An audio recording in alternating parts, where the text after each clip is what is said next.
Bonjour à toutes et à tous et bienvenue au monde magique des symboles et traditions païennes. Nous allons aujourd'hui nous pencher sur une très grande fête annuelle, celle de Noël. C'est une fête emplie de mysticisme et de spiritualité. Si ce n'était pas en raison de l'hystérie moderne générée par notre société de consommation à outrance, cette fête aurait très probablement conservé son caractère mystique originel. Ceci dit, elle reste malgré tout une des célébrations majeures de notre calendrier actuel. Par trop souvent encore, on nous présente la fête de Noël comme étant le souvenir de la naissance de Jésus-Christ. Ce sémite de la tradition biblique serait né le 25 décembre, raison pour laquelle serait fêté Noël de nos jours. Or, rien n'est plus faux, car personne ne sait en fait quand serait né le Nazaréen, et c'était déjà ainsi dans l'Antiquité. Ce n'est qu'au IVe siècle que fut décidé par un concile du Vatican la date supposée de la naissance de Yeshua ben Joseph, véritable nom sémite, de Jésus-Christ. Cette fête fut fixée au 25 décembre car cette date correspondait à une importante célébration païenne que les chrétiens n'arrivaient pas à faire disparaître malgré leurs nombreux interdits. Ils pensaient ainsi récupérer les païens en les convertissant sournoisement par cette ruse. Il faut le clamer haut et fort, quitte à blesser certains puristes, qu'il n'y a rien de chrétien dans cette fête de Noël, et, comme nous allons le voir, tout y est d'origine païenne. Noël est en réalité une fête qui s'étend sur une vaste période qui dure dans certains cas tout un mois. On fête la période solsticiale, celle du solstice d'hiver. Toutes les traditions païennes d'Europe ont fêté religieusement le solstice d'hiver. Ce fut le cas par exemple il y a plusieurs milliers d'années au site irlandais de Newgrange, où, lors du solstice d'hiver, le premier rayon de soleil pénètre tout au fond du site mégalithique en illuminant un triskel gravé sur une roche. La dimension magico-religieuse d'un tel événement est profondément enracinée dans les cultures anciennes d'Europe. Les traditions païennes célébraient au moment de l'équinoxe de printemps l'union mystique et sexuelle entre le ciel père et la terre mère, union qui donne le jour à l'enfant soleil 9 mois plus tard, date qui correspond justement au solstice d'hiver. L'enfant soleil est l'image que tentèrent de déformer les chrétiens en attribuant à cette date la naissance de leur enfant Jésus. Le solstice d'hiver est ce moment magique quand toute la nature reprend son souffle.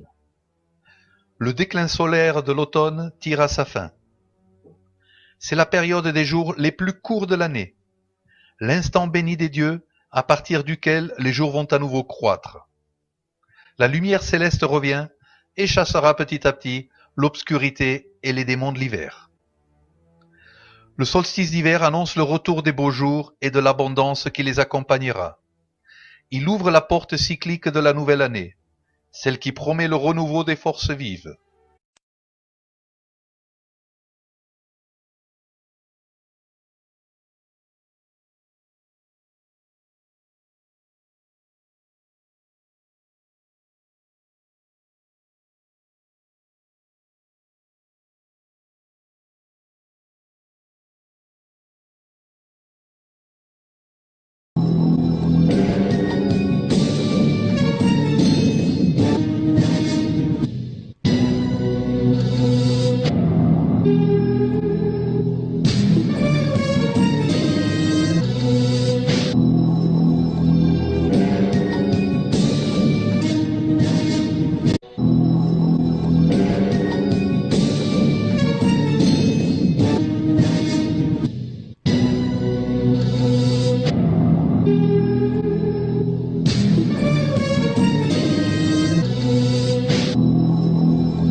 La lumière céleste revient et chassera petit à petit l'obscurité et les démons de l'hiver. Le solstice d'hiver annonce le retour des beaux jours et de l'abondance qui les accompagnera.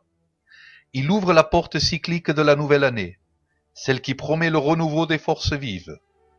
C'est aussi une période de méditation et de recueillement, celle pendant laquelle on honore le souvenir des ancêtres et des lignées de sang. Pour bien comprendre les racines païennes de Noël, nous allons étudier ici les deux grandes cultures qui influencèrent la fête de Noël. Celle de la tradition germano-nordique d'abord, et ensuite celle de la tradition romaine. Ce furent les deux composantes principales de notre Noël tel que nous le célébrons encore de nos jours. Une véritable coalition de l'Axe avant l'heure. Certains se sont peut-être déjà posé la question, mais comment se fait-il que Noël ait des symboles comme le sapin, le hou, le gui, la neige, Papa Noël et ses reines, autant d'éléments qui sont complètement inexistants en Israël, patrie de Jésus? Car point de sapin dans le désert proche-oriental. Et la réponse est claire et évidente. C'est que ce Noël-là est d'origine nordique et non judéo-chrétienne. Commençons pour cet aspect nordique par voir la figure bien connue du Père Noël. Il se dit de nos jours que le Père Noël aurait été inventé par Coca-Cola. Or, ceci n'est pas exact. Le seul apport de cette marque fut la couleur rouge. Car en effet, la figure du Père Noël est largement antérieure au XXe siècle et à Coca-Cola. La légende du Père Noël remonterait en fait à la fin du Moyen Âge, époque à laquelle la couleur de ses habits était verte et non rouge. Ceci dit, les deux couleurs sont au niveau symbolique totalement justes. Le vert représente les forces vives de la nature qui renaissent, où figurent également les toujours verts, les evergreens, ces plantes qui symbolisent ce qui ne meurt pas en hiver. C'est la vie qui perdure au-delà de la mort cyclique. Cette figure mythique du Père Noël se confond traditionnellement avec celle de Santa Claus que l'on célèbre le 6 décembre, date qui ouvre la période solsticiale. Mais ce Père Noël est lui-même antérieur au Moyen Âge, puisque ses origines remontent à l'époque païenne, au dieu germano-nordique Wotan Odin. Tout comme le Père Noël, le dieu Wotan Odin se présente comme un vieux sage avec barbe blanche qui distribue ses bienfaits pour le solstice d'hiver. La meilleure preuve est un des noms du dieu, celui de Mjolnir, nom qui se traduit par celui de Noël, le père de Noël. On est vraiment très proche du terme de Papa Noël. Ce nom relie clairement le dieu à la fête du solstice d'hiver. Dans les pays nordiques, la fête de Noël a conservé son nom païen originel, qui est celui de Yule, et chez les anglo-saxons, Yule. Son nom vient du norrois Yule et signifierait la roue. Il s'agit ici bien sûr de la roue du temps, la roue solaire qui symbolise les cycles naturels et dont l'axe vertical indique les solstices, ce moment magique de la renaissance des forces lumineuses. Dans la tradition nordique, Noël était associé au Ragnarök, à cet épisode mythologique pendant lequel les forces divines de l'ordre s'affrontent aux forces primitives du chaos. Pendant le Ragnarök, les forces divines meurent puis renaissent, tout comme le soleil meurt puis renaît après le solstice. Le dieu Balder est ici la figure divine clé, qui nous renvoie au solstice d'hiver, car il est le dieu de la lumière céleste, celui qui fut tué par une flèche de Guy, par son frère aveugle, puis qui revient du monde des morts. Là encore, nous avons tout le symbolisme du solstice d'hiver avec la mort et la renaissance du soleil, le frère aveugle Höder symbolisant ici l'obscurité des forces du chaos et de l'automne. Pour les païens germano-nordiques, Noël était également le moment des 12 nuits sacrées. 12 nuits pendant lesquelles on se souvenait de l'année écoulée, un moment de recueillement donc. On dit que pour chaque nuit, on commémorait un mois en particulier. La veille de Noël, on célébrait la Modranit, la nuit des mères. Des offrandes étaient alors faites aux 3 matronae nordiques, qui ne sont autres que la triple déesse, figure liée à la grande déesse, la terre-mère. La grande déesse portant avec elle l'enfant soleil est elle aussi une image qui fut récupérée et altérée par le christianisme avec leur Vierge et l'enfant Jésus. Après la nuit des mères venait le Juleblot, le sacrifice de Yule.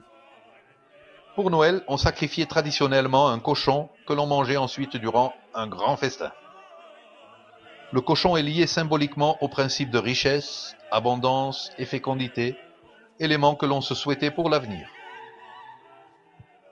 Contrairement au délire malsain des juifs et des musulmans, le cochon représente pour les païens européens un animal sacré, que l'on sacrifiait pour les grandes occasions. Lors de ce Yule-Blot, le sacrifice de Noël, on utilisait une formule rituelle pour se souhaiter paix et prospérité. La formule, qui est en rune sur le haut de l'image, était la suivante. Til ars og fridar, pour une bonne année et pour la paix. La période du solstice d'hiver est avant tout une fête familiale emplie de paix et qui s'est célébrée le plus souvent au coin du feu. Les vieux racontaient alors aux enfants les anciens mythes, et c'est ainsi que l'avenir, les enfants, prenait racine dans le passé, les vieux. C'est là aussi que les enfants recevaient les cadeaux, ce qui en plus de la joie devait apporter symboliquement la promesse de richesse pour le futur. On comptait par exemple les mythes liés à Yggdrasil, l'arbre cosmique qui relie les 9 mondes entre eux, celui auquel s'était pendu le dieu Odin pour acquérir la connaissance. Un arbre qui ne meurt jamais et qui figure la promesse de la vie qui perdure au travers de l'hiver. C'est ce même arbre d'ailleurs qui est à l'origine de notre sapin de Noël. Le vert symbolisant la vie et les lumières qui le décorent, la promesse de la lumière qui reviendra. Tous les conifères et evergreens en général recoupent ce symbolisme du toujours vert, de cette vie qui ne meurt point. Le hou en est un autre exemple. La bûche de Noël, elle aussi, entre dans les symboles hérités de notre passé païen. La bûche est en fait un morceau de l'arbre cosmique que l'on introduit dans le foyer afin d'apporter toute sa force divine. Le feu qui la consume représente les forces du chaos emprisonnées par les puissances solaires. C'est le feu libérateur du solstice d'hiver. Bien que ce solstice ouvre la porte de l'hiver, la période froide et morte de l'année, il est aussi celui qui ouvre le retour de la lumière, avec les jours qui redeviennent plus longs. Le symbole même du flocon de neige rappelle de manière étrange le graphisme d'une rune liée construite à partir de rune Aldis, la rune de la protection. De plus, la rune Issa, la rune de la glace, est tout logiquement celle qui couvre cette période solsticiale. Mais c'est aussi l'époque marquée par la rune Hiera, la rune de la transition cyclique, promettant une bonne année pleine d'abondance et de richesse. Dans les pays scandinaves existe aussi la tradition du Julebok, le bouc de Noël. Ce bouc est symbole de fertilité lié au dieu germano-nordique Donar Thor, dont le char est tiré par 2 boucs. Il est coutume de faire des boucs en paille tressée et de les suspendre dans l'arbre de Noël. Bien, après avoir vu ainsi les grandes lignes de l'héritage germano-nordique, partie pour laquelle il y aurait beaucoup plus à raconter, nous allons voir à présent la partie romaine, qui a, elle aussi, très grandement influencé notre Noël moderne. Les Romains célébraient la période solsticiale au cours de festivités qui s'étendaient du 17 au 25 décembre, lors d'une fête principale connue comme les Saturnales, Saturnalia en latin, qui ont donc un lien direct avec Saturne, le dieu de l'âge d'or, celui des origines, ce qui nous met en relation avec la conception des cycles. Au-delà de la mort et de ces célébrations comme le Mundus Patets du 8 novembre, les forces de l'inframonde sont vaincues par la grande promesse cosmique. Le soleil reviendra. Un nouvel âge d'or vient ainsi ponctuer la période du solstice, apportant avec soi le retour de la lumière des dieux. Le 9 janvier marque la fin de toute cette période avec la fête de Janus, le dieu bicéphale. Ce dieu est celui des transitions cycliques, une tête tournée vers le passé et l'autre vers le futur, une tête tournée vers le passé et l'autre vers le futur, une tête tournée vers le passé et l'autre vers le futur.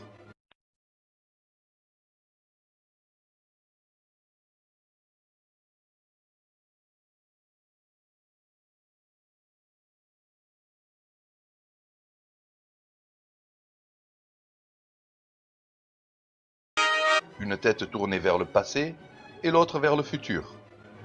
La clé qu'il porte est celle qui ouvre les portes de l'année. Il donna son nom d'ailleurs au mois de janvier, Janus Januarius. Le premier jour des Saturnales, le 17 décembre, avait lieu un sacrifice de nourriture et de boissons en l'honneur du dieu Saturne, ainsi qu'un grand banquet public. Les écoles et les administrations étaient fermées, aucune campagne militaire n'était entreprise, les armes se taisaient et on ne procédait à aucun jugement. C'était un jour de repos pour tout le monde et de paix. Les rites publics du 17 décembre étaient suivis les 18 et 19 par des rites privés. Ces rites domestiques se tenaient dans les foyers. On se saluait par la formule héritée de la tradition grecque « Yo », formule que l'on répétait 2 fois, en le criant même « Yo, yo », un mot qui était une invocation au triomphe, ce qui dans le cadre de Noël se comprend bien sûr comme une victoire des forces solaires. On sacrifiait aux dieux tutélaires, ainsi qu'aux pénates, les esprits protecteurs du foyer. Il était coutume de sacrifier un cochon comme symbole de fertilité et de richesse. De grands banquets se tenaient alors pendant lesquels on buvait et mangeait à foison. Pendant ces 2 jours, toute hiérarchie était supprimée. Les esclaves festoyaient avec les maîtres et se permettaient certaines libertés comme la mise en scène théâtrale et burlesque des maîtres. C'est une époque de libre expression pour tout le monde. Il règne un véritable esprit de fraternité, l'esprit de Noël. Le 19 décembre se célébrait également une fête en l'honneur de la déesse Ops, la déesse de l'abondance et de la richesse. Cette divinité donna d'ailleurs son nom au mot moderne opulence. C'est aussi la période pendant laquelle se célébrait la coutume du roi des Saturnales. Un maître de cérémonie était alors désigné par tirage au sort, et dans l'allégresse générale, il donnait aux convives des ordres défiant les normes habituelles de la société. Ces ordres, basés sur la dérision, étaient du genre « chante tout nu » ou encore « jetez-le dans l'eau froide », tout nu de préférence. Cette atmosphère de dérision, tout comme celle du chaos institutionnel des esclaves et de leurs maîtres, avait pour fonction de faire revivre le chaos cosmique qui précède le solstice d'hiver. Ce sont les derniers soubresauts des forces obscures de l'automne. Le 21 décembre se tenait la fête de Divalia, en l'honneur de la déesse Angerona, celle qui libérait des peines et des souffrances. On lui faisait des offrandes pour obtenir joie et plaisir. Elle permettait de donner la force nécessaire pour affronter la nouvelle période cyclique. Dans la conception indo-européenne, elle est la déesse qui redonne le souffle vital aux divinités uraniennes, afin de vaincre le chaos de l'inframonde. La statue la représentait avec un doigt sur la bouche, comme pour imposer le silence. Chut.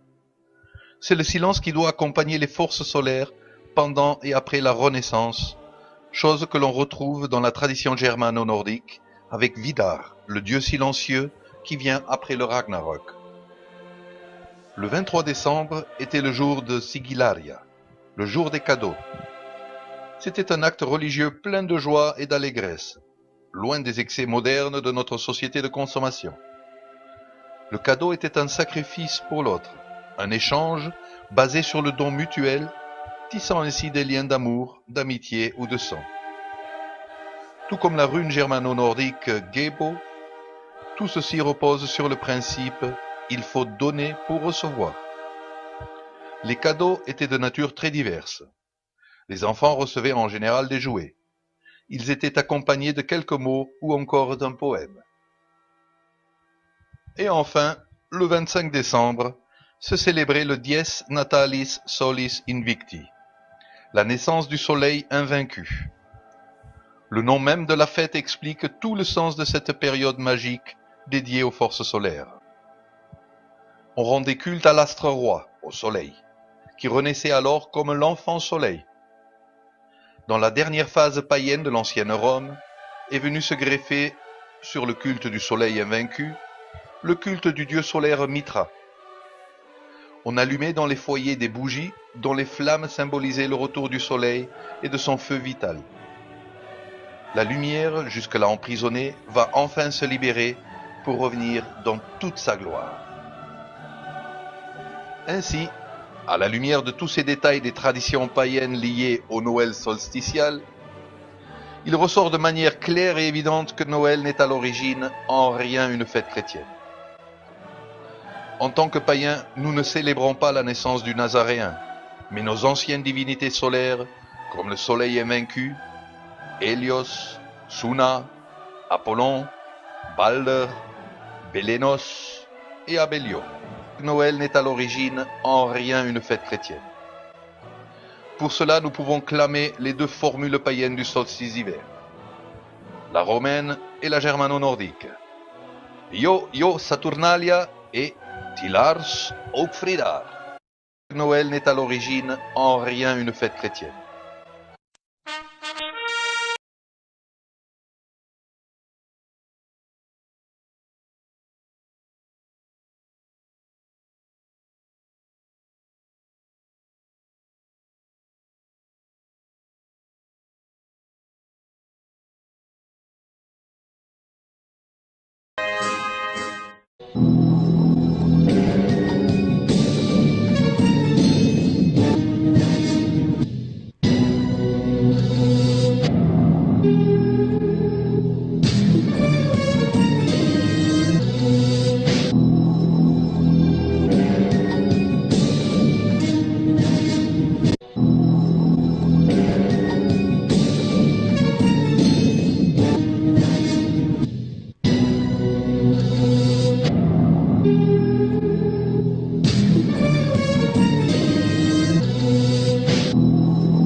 Jésus-Christ TV, vous connaîtrez la vérité et la vérité vous affranchira.